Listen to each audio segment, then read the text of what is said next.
ঈসা আলাইহিস সালামের ওফাতের পর থেকে 350 থেকে 400 বছর দুনিয়াতে কোনো নবীর আগমন হয়নি। ঈসা আলাইহিস সালাম পর্যন্ত যত নবী দুনিয়াতে আগমন করেছেন, তাদের বিদায়ের পরে আল্লাহ তাআলা তাদেরকে যে কিতাব দিয়েছেন ওই কিতাবও সমাপ্তি হয়ে গেছে। তাদের সাথে তাদের কিতাবও কি সমাপ্তি হয়ে গেছে। এরপর থেকে আমাদের নবীর আগমনের অপেক্ষা।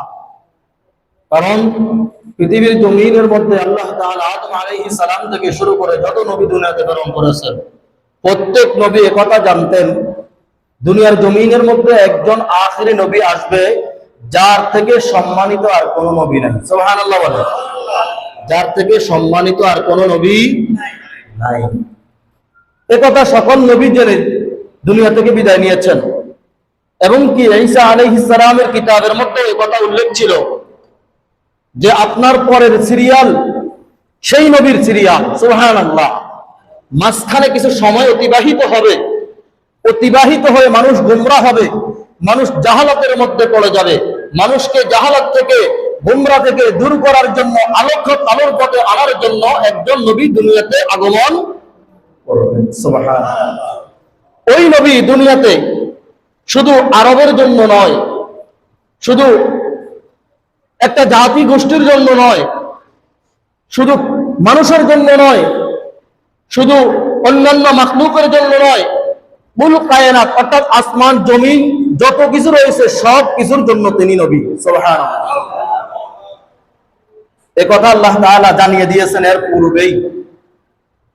আমাদের নবীর আগমন হয়েছিল পৃথিবীর জমিনের মধ্যে রবিউল আউয়াল মাসে। কোন মাসে? রবিউল আউয়াল মাসে আমাদের নবীর আগমন হয়েছে। তো রবিউল আউয়াল মাসে আমাদের নবী জমিনের মধ্যে আসছে, একথা ঠিক, একথার মধ্যে কোনো সন্দেহ নাই। কিন্তু আমাদের নবী রবিউল আউয়ালের 12 তারিখে জমিনের মধ্যে আগমন করেছেন, এই কথার মধ্যে মতান্তর রয়েছে। এই কথার মধ্যে কি রয়েছে? মতান্তর রয়েছে, কয়েকটা মত প্রকাশ রয়েছে। কেউ কেউ বলেছেন আমাদের নবী রবিউল আউয়ালের 8 তারিখে জমিনে আগমন করেছেন। আবার কেউ কেউ বলেছেন আমাদের নবী 10 তারিখে আগমন করেছেন। কেউ কেউ বলেছেন আমাদের নবী 12 তারিখে আগমন করেছেন। তাহলে কথা কয়টা? 3টা। জন্ম কয়দিন হয়েছে? একদিন। একদিনের জন্মের কথার মতামতের মধ্যে কয়টা পাওয়া যায়? 3টা দিন পাওয়া যায়।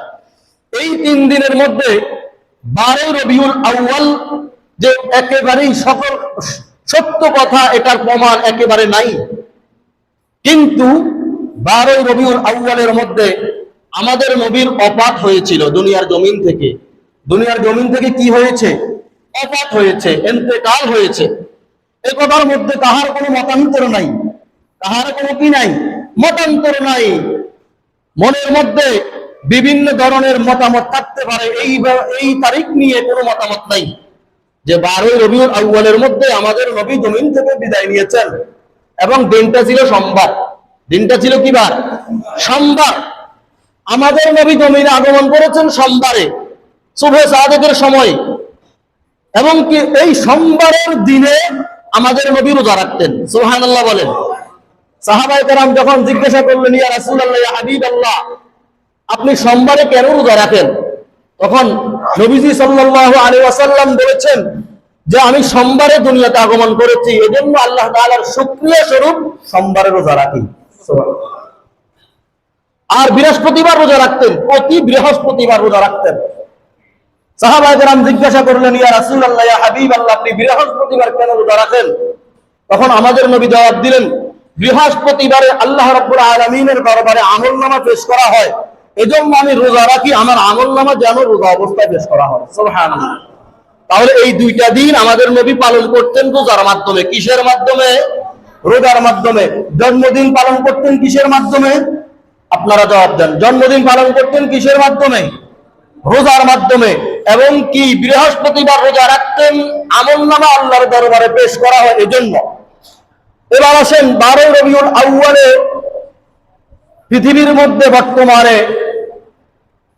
কিছু লোক শুধু কিছু লোক না, হাজার হাজার লোক নবীর জন্মদিন উপলক্ষে ধনাঢ্য র্যালি বের করে জশ্নে জুলুসে ঈদে মিলাদুন নবী উদযাপন করে। করে কি করে না? করে।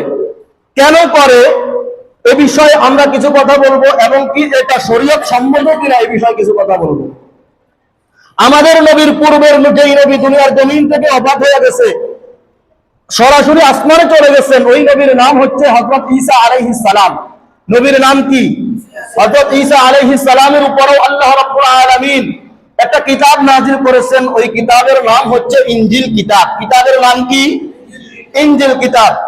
ঈসা আলাইহিস সালাম যখন দুনিয়ার জমিন থেকে সরাসরি আকাশে চলে গেছেন, আল্লাহ তাআলা নিয়ে গেছেন, তার উম্মত জমিনে ছিল নি? ছিল। উম্মত ছিল না জমিনে? ছিল। উম্মতরা তার কিতাবের উপর আমল করতেছেন। শয়তান ধোঁকা দিয়ে ঈসা আলাইহিস সালামের রূপ ধারণ করে মানুষকে গোমরা করেছেন। সেখান থেকেই ধর্মের মধ্যে পিঠ ফাটল করে। সময় যাইতে যাইতে যাইতে যাইতে 300 বছর অতিবাহিত যখন হয়ে গেছে, এবার ঈসা আলাইহিস সালামের আদর্শর তার বক্তবিন্দুদের মধ্যে কিছু লোক বলে উঠল, আমরা যার আদর্শ লালন পালন করি, যার কিতাবের অনুসরণ করি, তার জন্মদিন উপলক্ষে আমরা যদি একটা আলোচনার ব্যবস্থা করি, তার কিতাব সূচনা করি, কিতাবের কিছু কথাবার্তা আলোচনার ব্যবস্থা করি, তাহলে সমস্যাটা কোথায়?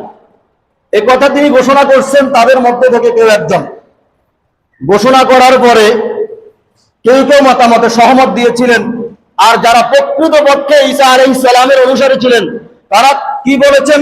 তারা বলেছেন 300 বছর অতিবাহিত হয়ে গেছে, এর মধ্যে ঈসা আলাইহিস সালামের ইতিহাসের মধ্যে কখনো তিনি জন্মদিন উপলক্ষে কোনো আলোচনার ব্যবস্থা করে নাই, কোনো কিছুর ব্যবস্থা করে নাই। তার যেই উম্মত জমিনের মধ্যে রেখে গেছেন তারা কখনো এমন আলোচনার ব্যবস্থা করে নাই জন্মদিন উপলক্ষে। তারপর থেকে আস্তে আস্তে আমরা পর্যন্ত, এর পূর্ব সময় পর্যন্ত কেউ আলোচনা জন্মদিন উপলক্ষে কোনো কিছুর ব্যবস্থা করে নাই। তাহলে আমরা কেন ব্যবস্থা করব? এটা ঠিক হবে না। এটা কি হবে না? ঠিক হবে না। যারা প্রকৃতপক্ষে আদর্শিক ছিলেন, ঈসা আলাইহিস সালামের অনুসারী ছিলেন, তারা যখন বিরুদ্ধাচার করেছিলেন, যারা আলোচনার জন্য প্রস্তাব রেখেছেন তারা তাদের বিরুদ্ধে হয়ে গেছে। বলেছেন কি? এরা প্রকৃতপক্ষে ঈসা আলাইহিস সালামের অনুসারী নয়। যদি অনুসারী হইতো তাহলে তার জন্ম উপলক্ষে আমরা আলোচনার ব্যবস্থা করব, একটা আয়োজন করব। এটার বিরুদ্ধে কেন বলতেছে? এটার বিরুদ্ধে কেন বলতেছে? এই কথা বলে তারা প্রতিবাদ করে তারা আলোচনার ব্যবস্থা করেছেন 25শে ডিসেম্বর। কত ডিসেম্বর? 25শে ডিসেম্বর খ্রিস্টানদের বড়দিন ঘোষণা করে তারা খ্রিস্টানদের বড়দিন হিসাবে 25শে ডিসেম্বরে তারা আয়োজন করেন। এবার আয়োজন করার পরে এই আয়োজনের মধ্যে কিছুদিন যখন যায়, 2-1 বছর চলে যায়, দিন দিন তাদের আলোচনার আয়োজনের মধ্যে ব্যতিক্রমিক হয়ে যাইতেছে।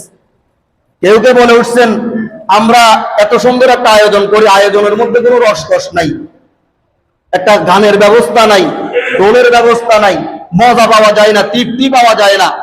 ঘোষণা করার পরে এবার গানের ব্যবস্থা করা হয়েছে, দোলের ব্যবস্থা করা হয়েছে। আবার যাইতে যাইতে যাইতে যাইতে 600 বছর পরে আস্তে আস্তে তাদের এই আয়োজনের মধ্যে এমন অপকর্ম শুরু হয়েছে, নাউজুবিল্লাহ, যেই অপকর্ম, যেই অন্যায় সারা বছরের মধ্যে হয় না। নাউজুবিল্লাহ বলেন। সারা বছরের মধ্যে খ্রিস্ট ধর্মের মধ্যে এত অসামাজিকতা হয় না।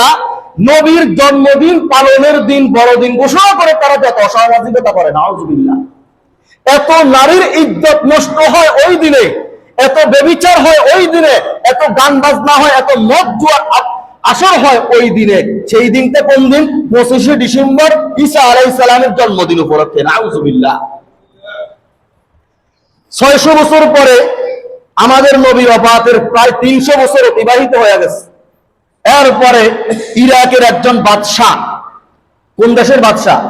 ইরাকের একজন বাদশাহ আমাদের নবীর 300 বছর পর, ঈসা আলাইহিস সালামের 650 থেকে 700 বছর পরে তিনি ঘোষণা করলেন যে ঈসা ধর্মের লোক যারা, খ্রিস্ট ধর্মের লোক যারা, তারা তাদের আদর্শিক নেতার জন্মদিন উপলক্ষে আয়োজনের ব্যবস্থা করে। আমরা মুহাম্মদুর রাসূলুল্লাহ সাল্লাল্লাহু আলাইহি ওয়াসাল্লামের আদর্শিক লোক, আমরা কেন তার জন্মদিন উপলক্ষে আয়োজনের ব্যবস্থা করব না? অতএব আমরাও কি জন্মদিন পালন করার ব্যবস্থা করি। এবার শুরু হয় সেখান থেকে জন্মদিন আয়োজন শুরু হয়। এই আয়োজন শুরু হতে হতে হতে হতে এমন বিস্তার লাভ করে, এটা শরীয়তের কোনো বিধানের সাথে সম্পর্ক নাই, কিন্তু বর্ণাঢ্য র্যালি, যশোরে জুলুস এবং কি মিলাদুন নবী, ঈদে মিলাদুন নবীর উদযাপন হিসাবে তারা কি করে, 12 রবিউল আউয়াল আসলে মিছিল বের করে, আল্লাহ রাসূলের আনন্দ উল্লাস করে, আগমনের আনন্দ উল্লাস করে। এবার আসেন, এই আনন্দটা শরীয়ত সম্মতের বিরুদ্ধে কিনা এটা আমরা স্পষ্ট হই। কারণ আমরাও অনেকে প্রশ্ন করতে পারি, নবীর আগমন উপলক্ষে বানাত্তর রেডি হয়, ঈদ মিলাদুন নবী, যষ্ট জুলুসের ব্যবস্থা করা হয়, এর বিরুদ্ধেও কেন আলেম ওলামারা কথা বলেন? এটার বিরুদ্ধে তো কথা বলতে পারে না, কারণ নবীর আগমনের আনন্দ তারা করতেছে। আল্লাহ রাসূল সাল্লাল্লাহু আলাইহি ওয়াসাল্লামের জীবনের মধ্যে 63 বছর জিন্দেগির মধ্যে 23 বছর ছিলেন নবুয়তের দায়িত্ব, আর 40 বছর ছিলেন কি তিনার জীবনের সময়। তাহলে 40 এবং 23 কত বছর হয়েছে? 63 বছর। 63 বছর জিন্দেগিতে আল্লাহ রাসূল কখনো তার জন্মদিন উপলক্ষে কিছু করেন নাই। কি করেন নাই? ধনাত্তরের ব্যবস্থা করেন নাই, আয়োজনের ব্যবস্থা করেন নাই, মিলাদুন নবীর ব্যবস্থা করেন নাই। এটা আস্তে আস্তে পরবর্তীতে হয়েছে। রাসূল সাল্লাল্লাহু আলাইহি ওয়াসাল্লাম হাদিসের মধ্যে বলেন, খায়রু উম্মতি করনি সুম্মাল্লাযীনা ইয়ালুনাহুম সুম্মাল্লাযীনা ইয়ালুনাহুম। আল্লাহ রাসূল বলেন, আমার পরে আমার সময়ের সাথে যারা উম্মত রয়েছে তারা হচ্ছে সর্বশ্রেষ্ঠ উম্মত। সুবহানাল্লাহ বলেন। তারা কারা? সাহাবায়ে কেরাম। তারপরে বলেছেন সুম্মাল্লাযীনা ইয়ালুনাহুম, তারপর তার পরবর্তী জামানার লোক যারা হবে তারা হবে সর্বশ্রেষ্ঠ উম্মত। আবার বলেছেন সুম্মাল্লাযীনা ইয়ালুনাহুম, তারপর পরবর্তী যারা আসবে তারা হবে সর্বশ্রেষ্ঠ কি উম্মত। এখন এই সর্বশ্রেষ্ঠ 3 প্রকার উম্মতের কথা আল্লাহ রাসূল বলেছেন। এই 3 প্রকার উম্মত কারা? রাসূলের জামানার উম্মত হচ্ছেন সাহাবায়ে কেরাম।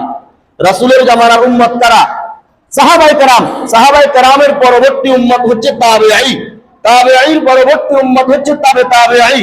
এই 3 জামানার উম্মতের মধ্যে মিলাদুন নবী উপলক্ষে যষ্ট জুলুসের ব্যবস্থা করা হয়েছে, বরাক্ত রেলির ব্যবস্থা করা হয়েছে, এমন কোন প্রমাণ পাওয়া যায় না। তাহলে এটা আসছে কোথায় থেকে? ওই যে বলেছিলাম, ইরাকের একজন ব্যক্তি আল্লাহ রাসূলের ওফাতের পর থেকে 600 বছর পরে খ্রিস্ট ধর্মের সাথে তুলনা করে তারা মিলাদুন নবী উপলক্ষে, জন্ম দিবস উপলক্ষে কি করেছিলেন? এইভাবে আয়োজনের ব্যবস্থা করেছেন। সেখান থেকে আস্তে আস্তে আমাদের দেশে এই আয়োজন আসছে 1974 সালে, অর্থাৎ স্বাধীনেরও 3-4 বছর পরে আমাদের দেশে এই যষ্ট জুলুসের ব্যবস্থা হয়েছে। তাহলে এর পূর্বে যারা জমিন থেকে বিদায় নিয়ে গেছেন, হাজার হাজার উম্মত জমিন থেকে বিদায় নিয়ে গেছেন, তারা সবাই ভুল করেছেন, তারা ইসলাম সম্পর্কে কিছুই জানেন না। এই কথা যদি ধারণা করে আমরা মিলাদুন নবীর উদযাপনকে সমর্থন করি, তাহলে বুঝা গেল কি আল্লাহর রাসূলের আদর্শিক যেই দিক নির্দেশনা, ওই দিক নির্দেশনা থেকে আমরা একটু মনের মধ্যে ত্রুটি থাকার কারণে আমরা নিজেরা আরেকটা আমল চালু করে ওটার সমর্থন জানিয়ে, এবং যারা বিরুদ্ধে কথা বলবে তারা বিরুদ্ধে আমরা করতেছি। নাউযুবিল্লাহ। অথচ আল্লাহ রাব্বুল আলামিন আমাদের নবীকে জমিনের মধ্যে কুল কায়নাতের নবী হিসেবে ঘোষণা করেছেন। কোরআনুল কারীমের মধ্যে আল্লাহ রাব্বুল আলামিন জানায়া দেন, ওয়ামা আরসালনাকা ইল্লা রাহমাতাল লিল আলামিন। আল্লাহ রাব্বুল আলামিন জানায়া দেন, আমি তোমাদের মাঝে রাসূলকে প্রেরণ করেছি বিশ্ব জগতের জন্য রহমত স্বরূপ। সুবহানাল্লাহ বলেন। তাহলে আমাদের নবী মুসলমানের জন্য রহমত, কাফেরদের জন্য, হিন্দুদের জন্য, বৌদ্ধদের জন্য, সকল যত ধর্ম পৃথিবীর জমিনের মধ্যে রয়েছে প্রত্যেক ধর্মের নেতা একজন, তিনি হচ্ছেন রাহমাতাল লিল আলামিন। সুবহানাল্লাহ বলেন। কিন্তু তারা রাসূলের আদর্শকে তারা কি করেছিলেন? খণ্ডন করেছিলেন। তারা বাদ হয়ে গেছেন, এক একজন এক এক ধর্মের অনুসারী হয়ে তারা পৃথক হয়ে তারা ক্ষতিগ্রস্ত হয়ে গেছে। নাউযুবিল্লাহ। আমাদের নবীর জন্মদিন এবং মৃত্যুদিন দিনটা একই দিন।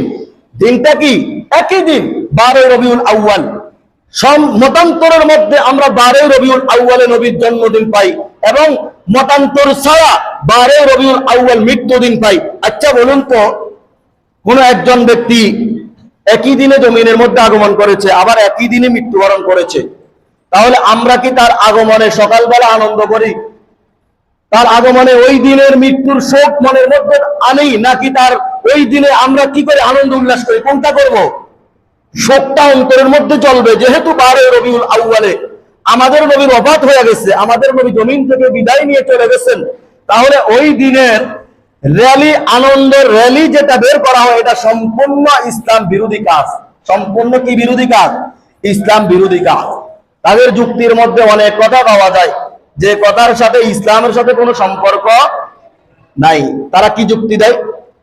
তারা যুক্তি দেয়, হিন্দুরা যদি তাদের শ্রীকৃষ্ণের জন্মদিন উপলক্ষে আয়োজন করতে পারে, তারপরে কি বলে, এভাবে খ্রিস্ট ধর্মের লোকেরা যদি তাদের আদর্শিক নেতার জন্মদিন উপলক্ষে আয়োজন করতে পারে, আনন্দ র্যালি বের করতে পারে, আমরা কেন আনন্দ করতে পারবো না? আমরা কেন আনন্দ র্যালি বের করতে পারবো না? যারা এর বিরুদ্ধে করতেছে তারা হলো কি? তারা গোমরাহ, নাউজুবিল্লাহ, তারা গোমরাহ বলে তারা ঘোষণা করে থাকেন। আল্লাহ রাব্বুল আলামিন আমাদের নবীর মাধ্যমে ইসলামকে পরিপূর্ণ করে দিয়েছেন। এমন কোন বিধান বাকি রাখেন নাই যেই বিধান নতুন করে আবার আবিষ্কার করতে হবে, এমন কোন বিধান ইসলামের মধ্যে নাই। আল্লাহ রাব্বুল আলামিন আমাদের নবীকে জমিনের মধ্যে রহমতের নবী হিসেবে প্রেরণ করেছেন, এবং কি আদর্শিক নেতার জন্মদিন উপলক্ষে খ্রিস্ট ধর্মের লোকেরা যেইভাবে আনন্দ উল্লাস করে, তারা কি করতেছেন? অসামাজিক যে কাজগুলা করতেছেন। দিন দিন একটা সময় রাসূলের জন্মদিন উপলক্ষে যখন আনন্দ উল্লাস করে, তখন একদল নারী পুরুষ একত্রিত হয়ে এই র্যালির মধ্যে অংশগ্রহণ করে। সকালবেলা র্যালি ব্যবস্থা করে, বিকালবেলা তাদের খাবারের আয়োজন করে, তারা সকলে মিলেমিশে একাকার হয়ে রাসূলের জন্মদিন উপলক্ষে খাওয়ার পরের দিন থেকে তাদেরকে আর দেখা যায় না। আল্লাহ রাসূলের বিরুদ্ধে কত ষড়যন্ত্র হয়, তখন তাদেরকে দেখা যায় না। আল্লাহ রাসূলকে নিয়ে কটূক্তি করা হয়, তখন তাদেরকে দেখা যায় না। তাদেরকে একটা দিন মাত্র দেখা যায়, যেই দিনটা হলো কি? মতান্তরের জন্মদিন। এখন এর জবাবে আমরা একটা কথা পাই, আল্লাহ রাসূলের আপন চাচা আবু লাহাব, নাম কি? আবু লাহাব। আবু লাহাবের কাছে যখন আমাদের নবীর আগমনের সংবাদ আসছিল, যেই দাসী আমাদের নবীর আগমনের সংবাদ আবু লাহাবের কাছে জানাইছেন, আবু লাহাব কি করছেন? সাথে সাথে ওই দাসীকে কি করে দিয়েছেন? আজাদ করে দিয়েছেন। যে মুহাম্মাদের জন্য, যে মুহাম্মদ যে আসছে তার জন্য খুশি হইয়া আমি ওই দাসীকে কি করে দিলাম? আজাদ করে দিলাম। খুশিতে আজাদ করে দিলেন। আজাদ করে দেওয়ার পরে যখন আমাদের নবী জমিনের মধ্যে দাওয়াত দেওয়া শুরু করলেন, মক্কাবাসীদের মধ্য থেকে আবু লাহাব সহকারে তাদের যে সঙ্গবঙ্গ লোকেরা রয়েছে তাদেরকে যখন ডাকলেন, ডাক দিলেন, ডাক দিয়া আমাদের নবী দাওয়াত দিলেন ইসলামের। কিসের দাওয়াত? ইসলামের দাওয়াত দিলেন। ইসলামের দাওয়াত দেওয়ার পরে আবু লাহাব কি বলেছিলেন? তাব্বাল্লাকা ইয়া মুহাম্মদ, হে মুহাম্মদ তুমি ধ্বংস হও। মুহাম্মদকে ধ্বংসের কথা বললেন। আলী হাযা জামাতানা, তুমি কি এজন্য আমাদেরকে একত্রিত করেছো, এজন্য আমাদেরকে সমবেত করেছো, অতএব তুমি ধ্বংস হও, তুমি শেষ হও। নাউজুবিল্লাহ। মুহাম্মদ যখন আদর্শিক দ্বীনের দাওয়াত দিয়েছিলেন, অথচ আবু লাহাব জন্মদিন উপলক্ষে খুশি হইয়া গোলাম আজাদ করে দিয়েছেন। সেই আবু লাহাবকে যখন আদর্শিক কথা বলেছেন, ইসলামের কথা বলেছেন, তখন সেই আবু লাহাব বলেছেন তাব্বাল্লাকা ইয়া মুহাম্মদ, তুমি শেষ হয়ে যাও, তোমার সবকিছু শেষ হয়ে যাক। আল্লাহ রাব্বুল আলামিন জবাব দিলেন। সাথে সাথে আল্লাহর আরশের মধ্যে তার কথা লেগে গেছে। সাথে সাথে কোরআনুল কারীমের মধ্যে সূরা নাযিল করলেন, সূরা লাহাব। আল্লাহ তাআলা ওই মুহূর্তে নাযিল করেছেন। কি বলেছেন? তাব্বাত ইয়াদা আবি লাহাব ওয়া তাব। আল্লাহ তাআলা জানায় দেন আবু লাহাবের দুটো হাত শেষ হোক এবং ধ্বংস হয়ে যাচ্ছে, নিজেও শেষ হয়ে যাক। কারণ যে আবু লাহাব মুহাম্মাদের জন্মদিন উপলক্ষে খুশি হইয়া, জন্মের কথা শুনে খুশি হইয়া গোলাম আজাদ করলেন, সেই আবু লাহাবকে যখন ইসলামের দাওয়াত দেওয়া হয়েছিল, তখন সে বলেছিলেন কি? তখন সে মুহাম্মাদের বংশ কামনা করছে। নাউজুবিল্লাহ। তাহলে দেখেন, জন্মদিনের খুশি, যেই ব্যক্তি জন্মদিনের খুশিতে গোলাম আজাদ করেছেন, আবার ওই ব্যক্তিকে যখন আদর্শিক কথা বলেছেন, তখন তিনি কি করছেন? বিরুদ্ধাচার বলেছেন। এবং বিরুদ্ধাচারের জবাব আল্লাহ রাব্বুল আলামিন কোরআনুল কারীমের মাধ্যমে জানায় দিয়েছেন, স্পষ্ট করে দিয়েছেন, তুমি ধ্বংস, তুমি শেষ। এবার তাদের এই যুক্তির জবাব আমরা এখান থেকে নিতে পারি। জন্মদিন উপলক্ষে আমরা আনন্দ র্যালি বের করে এর বাকি 11-12 মাসের বাকি যে 366 দিন রয়েছে, ওই 66 দিন রাসূলের আদর্শিক যেই নীতিমালা রয়েছে, যেই কথা রয়েছে, যেই বিধান রয়েছে, ওই বিধানের উপরে যদি অটল না থেকে মাত্র একটা দিনকে আমরা সমর্থন করি, একটা দিনের আয়োজনের মিছিল বের করি, তাহলে আমরা রাসূলের প্রকৃত আশিক রাসূল নয়। রাসূলের প্রকৃত কি? আশিক রাসূল আমরা হতে পারবো না। এজন্য এটা হচ্ছে সম্পূর্ণ বেদাত এবং কুসংস্কার। রব্বুল আলামিন কোরআনুল কারীমের মধ্যে জানায় দেন, কুল হাল নুনাব্বিউকুম বিল আখসারিনা আমালা। তারা কর্মের দিক থেকে এত ক্ষতিগ্রস্ত, তারা মনে করতেছে তারা ভালো কাজ করে, আল্লাযীনা যাল্লা সাইয়ুহুম ফিল হায়াতিদ দুনিয়া ওয়া হুম ইয়াহসাবুনা আন্নাহুম ইহসিনুনা সুনআ। পার্থিব জীবনকে তারা যেই পথের মধ্যে ব্যয় করে এটা তাদের জন্য ক্ষতি নিয়ে আসে, এটা তাদের জন্য ধ্বংস নিয়ে আসে, অথচ তারা এই দিনটাকে আনন্দ রূপ হিসাবে গ্রহণ করেছেন। কি কারণে? আল্লাহ রাসূলের জন্মের আনন্দের সাথে সম্পর্কিত করার জন্য। আল্লাহ রাব্বুল আলামিন দুইটা নিয়ামত নিয়ে আমাদের নবীকে দুনিয়াতে প্রেরণ করেছেন। কয়টা নিয়ামত? দুইটা নিয়ামত। কুরআনুল কারীমের মধ্যে আল্লাহ রাব্বুল আলামিন জানায়া দেন, কুল বিফাদলিল্লাহ ওয়া বিরহমাতিহি ফাবিযালিকা ফালইফরাহু হুয়া খায়রুম মিম্মা ইয়াজমাউন। আল্লাহ রাব্বুল আলামিন জানায়া দেন, আমার অনুগ্রহ এবং আমার দয়ার শুকরিয়া আদায় তোমরা করো, তোমরা এই দুইটার শুকরিয়া আদায় করো, এই দুইটার আনন্দ করো। কুল বিফাদলিল্লাহি ওয়া বিরহমাতিহি ফাবিযালিকা ফালইফরাহু, এই দুইটার আনন্দ তোমরা করো। হুয়া খায়রুম মিম্মা ইয়াজমাউন, এই দুইটা থেকে উত্তম আর কিছুই নাই। সুবহানাল্লাহ বলেন। এই যে ফজল এবং রহমত, এই আয়াতের মধ্যে আল্লাহ রাব্বুল আলামিন দুইটা কথা বলেছেন। কুল বিফাদলিল্লাহ, আমার ফজল, আমার অনুগ্রহ, ওয়া বিরহমাতিহি, আমার রহমত। এই দুইটা কথার মধ্যে ব্যাখ্যার মধ্যে উলামায়ে কেরাম বলেন, ফজল দ্বারা আল্লাহ রাব্বুল আলামিন আমাদের নবীকে কিতাব দিয়ে দুনিয়াতে প্রেরণ করেছেন, সেই কিতাবের কথা ইঙ্গিত করেছেন। আর রহমত দ্বারা আল্লাহ রাব্বুল আলামিন আমাদের নবীর প্রতি যে দয়া দেখিয়েছেন, আমাদের নবীকে রহমত হিসেবে জমিনের মধ্যে প্রেরণ করেছেন, আমাদের নবীকে বুঝিয়েছেন। কিন্তু যারা আশিক রাসূলের দাবিদার হইয়া মাত্র একটা দিন উদযাপন করে, তারা এই দুইটা কথার জবাব দিয়েছেন কি? বিফাদলিল্লাহি, কুল বিফাদলিল্লাহি ওয়া বিরহমাতিহি। এই দুইটা দ্বারা আল্লাহ তাআলা নাকি মিলাদুন নবীর আনন্দের কথা বলেছেন। মিলাদুন নবীর আনন্দের কথা আল্লাহ রাব্বুল আলামিন এই দুইটা কথার দ্বারা বলেন নাই, বরং আল্লাহ রাব্বুল আলামিন বলেছেন কি? এই দুইটা নিয়ামতের প্রতি তোমরা খুশি হইয়া আনন্দ করে আদর্শ গ্রহণ করো। ওয়া বিরহমাতিহি ফাবিযালিকা ফালইফরাহু হুয়া খায়রুম মিম্মা ইয়াজমাউন, এই দুইটা নিয়ামতের থেকে উত্তম নিয়ামত জমিনের মধ্যে আর কিছুই নাই। এজন্য আল্লাহ রাব্বুল আলামিন আমাদের নবীকে যে আদর্শিকভাবে জমিনের মধ্যে প্রেরণ করেছেন, দীর্ঘ দিন অতিবাহিত হওয়ার পর আমাদের নবী জমিনের মধ্যে আগমন করেছেন। আল্লাহর রাসূলকে আল্লাহ তাআলা জানায়া দেন, হে রাসূল, আপনি আপনার কওমদেরকে বলে দেন, ইয়া আইয়ুহান নাস ইয়া আইয়ুহান নাস ইন্নী রাসূলুল্লাহি ইলাইকুম জামিআ, আমি তোমাদের মাঝে রাসূল হিসেবে আগমন করেছি।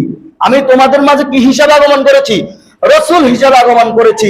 কাফের মুশরিকরা যেন আল্লাহর দরবারে এমন কোন অভিযোগ করতে না পারে যে আমাদের কাছে কোনো নেতা আসে নাই, আমাদের কাছে কোনো কি আসে নাই, কোনো আদর্শিক নেতা আসে নাই, আমাদেরকে সঠিক পথ দেখান নাই, বয়বিধির কথা বলার কেউ আসে নাই, জান্নাতের নামের কথা বলার কেউ আসে নাই। এমন কথা যেন কাফের মুশরিকরা, যারা হিন্দু সম্প্রদায় থেকে শুরু করে অন্যান্য ধর্মের অনুসারী রয়েছে, তারা এমন কোন কথা যেন আল্লাহর দরবারে বলতে না পারে। আল্লাহ রাব্বুল আলামিন তাদের কথার জবাব দিয়ে আমাদের রাসূলকে জানায়া দেন, হে রাসূল, আপনি বলে দেন, ইয়া আহলাল কিতাব قد جاءكم رسولنا يبين لكم على فترة من الرسل أن تقولوا ما جاءنا من بشير ولا نذير فقد جاءكم بشير ونذير।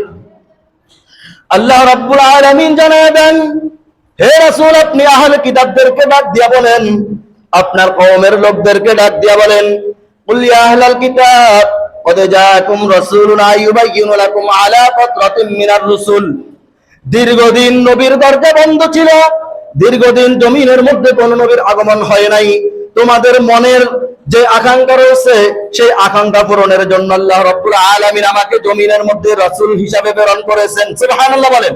ইউবাইয়িনু লাকুম আলা ফাতরাতিন মিনার রাসূল আন তাকুলু মা জাআনা, কেন আমাকে তোমাদের মধ্যে রাসূল হিসেবে প্রেরণ করেছেন? যাতে তোমরা এমন কোন কথা বলতে না পারো, আন তাকুলু মা জাআনা মিন বাশিরিন ওয়ালা নাযীর, আমাদের কাছে এমন কোন ব্যক্তি, এমন কোন সুসংবাদদাতা, এমন কোন ভয়ের কথা বলার, ভয়ভীতি প্রদর্শনকারী আসে নাই, এমন কোন কথা যেন তোমরা বলতে না পারো। এজন্য তোমাদের মাঝে আসছেন কে?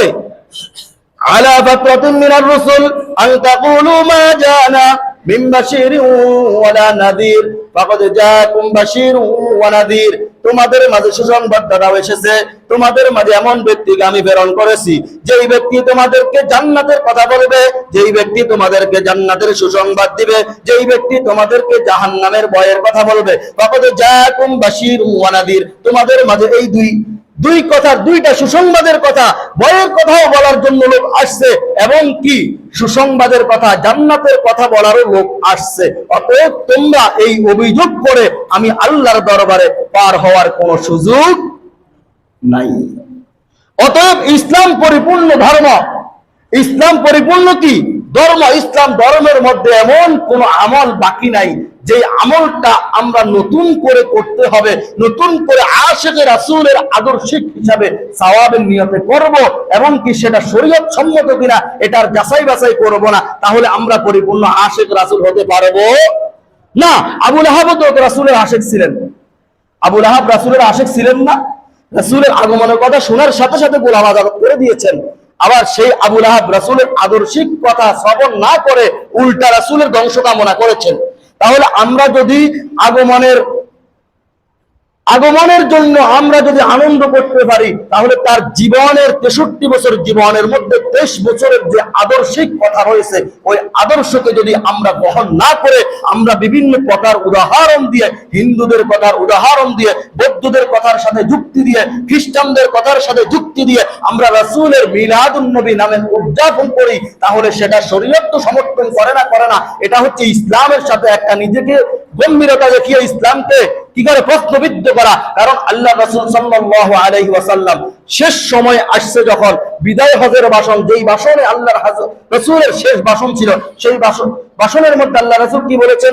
আল ইয়াউমা আকমালতু লাকুম দীনাকুম ওয়া আতমামতু আলাইকুম নি'মাতি ওয়া রাদিতু লাকুমুল ইসলাম দীনা। সুবহানাল্লাহ বলেন। আল্লাহ রাসূল বলেছেন কি? আল ইয়াউমা আকমালতু লাকুম দীনাকুম, আজ তোমাদের মাঝে ইসলাম কি? আল ইয়াউমা আকমালতু লাকুম দীনাকুম ওয়া আতমামতু আলাইকুম নি'মাতি ওয়া রাদিতু লাকুমুল ইসলাম দীনা। ইসলাম একটা পরিপূর্ণ ধর্ম হিসেবে আমি তোমাদের মাঝে পেশ করলাম, আমার অনুগ্রহ আমি শেষ করলাম, আমার উপরে যেই দাওয়াতের বিধান ছিল ওই বিধানটা আমি পরিপূর্ণ করলাম।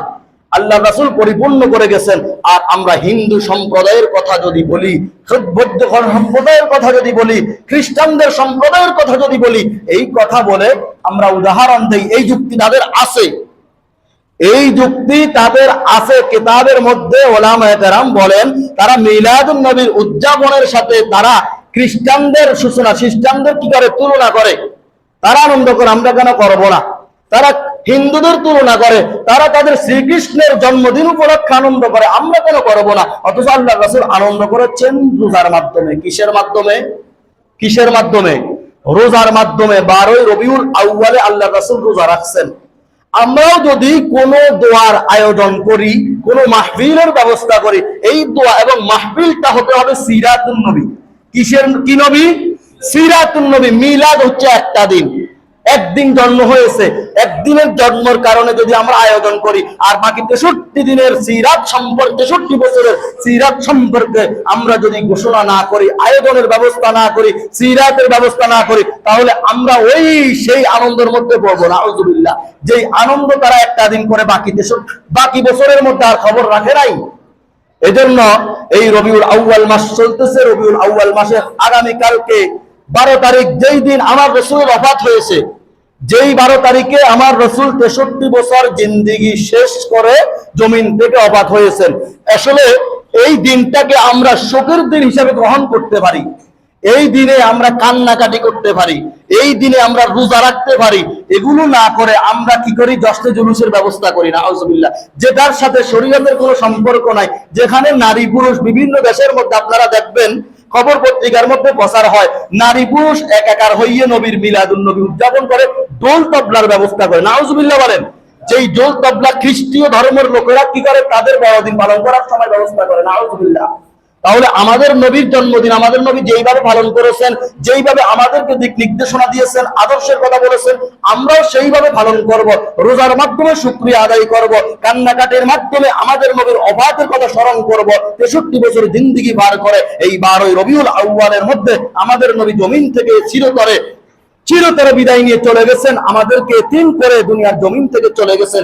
এই কথা মনের মধ্যে অনুপ্রেরণা এনে আমরা চোখের পানি চাড়বো, আমরা আনন্দ করার দিন ওই দিন হতে পারে না। অতএব সিরাতুন নবীর আলোচনা আমরা করতে হবে, সিরাতুন নবীর কথা আমরা বলতে হবে। আমাদের যদি কোনো আয়োজনও হয় সামাজিক ভাবে, আমরা সেখানে সিরাতুন নবীর কথাই বলবো, সিরাতুন নবীর আদর্শের কথাই আমরা উল্লেখ করব।